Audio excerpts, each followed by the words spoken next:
কে যেন জিজ্ঞেস করলো আমাকে? হ্যাঁ, আমি নুন দিয়ে পান্তা খেয়েছি কিনা? আরে আমি জেলের ছেলে,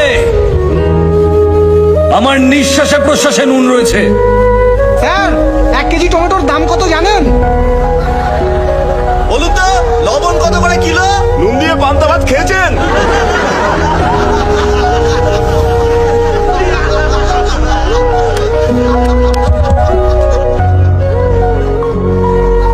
আজ আপনাদের কথা শুনে খুব লজ্জাই করছে আমার। সত্যি কথা বলতে 1 কিলো টমেটোর দাম আমি জানি না। টমেটোর দাম জানে না, নেতা হতে এসেছেন? এই স্যার, কি টমেটোটা চিনিয়ে দে না। স্যার, একবার এই টমেটোটা দেখে নিন। আরে এই এই এই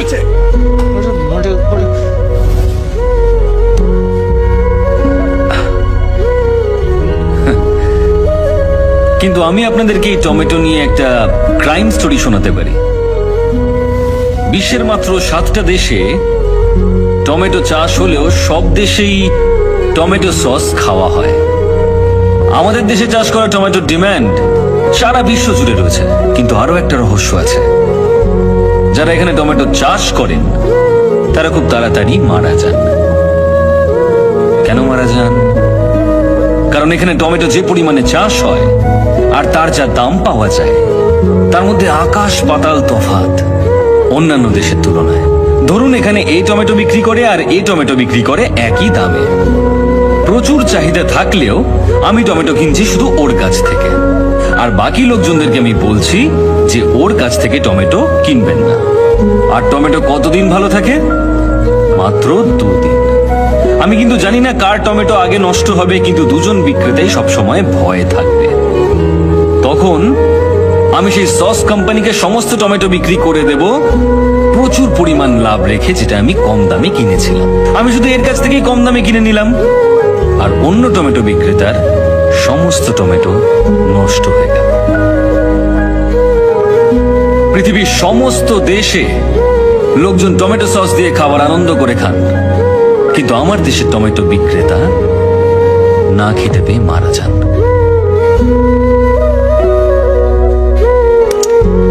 তাই পরের বার যদি আমাকে আপনারা টমেটো ছুঁড়তে চান, তাহলে দয়া করে ওই টমেটো বিক্রেতাদের কথা মনে রাখবেন।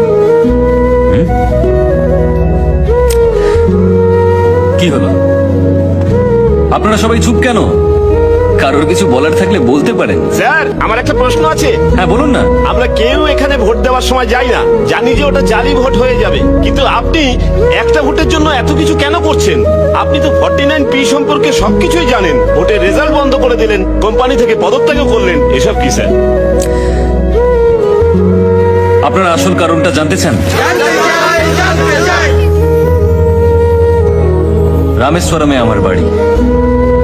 দারিদ্র্যের মধ্যে একটা ছোট্ট সাধারণ পরিবারে আমি বড় হয়েছিলাম, যার আশেপাশে প্রচুর জেলে পরিবার বসবাস করত। মাছ ধরে জেলেরা সবসময় বেঁচে ফিরত না, আর মৃত জেলেদের পরিবার তিলে তিলে অনাহারে মারা যেত। অভাব এতটাই বেশি ছিল। তারপর একটা ইলেকশন আসে। ইলেকশনের সময় সমস্ত ক্যান্ডিডেটরা আমাদের কাছে আসেন। ভোটের দিন অনেকেই সমুদ্রে চলে যান, আমিও তাদের সঙ্গে গিয়েছিলাম। আমরা যখন সমুদ্রে, সেই সময় নির্বাচন হয়। আমাদের নির্বাচিত ব্যক্তিরা কিন্তু 5 বছর শক্তিশালী হলেও আমরা প্রত্যেকটা মানুষ একদিন ভীষণ শক্তিশালী। যারা যারা ভুল বুঝে সেই সময় সমুদ্রে গিয়েছিল, তারা সবাই ফিরে আসার চেষ্টা করে। আর সেদিন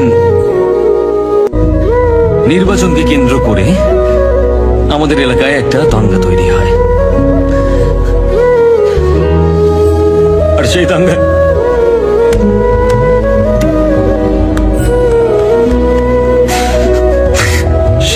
আমার বাবার সঙ্গে 13 জন মানুষ মারা যায়।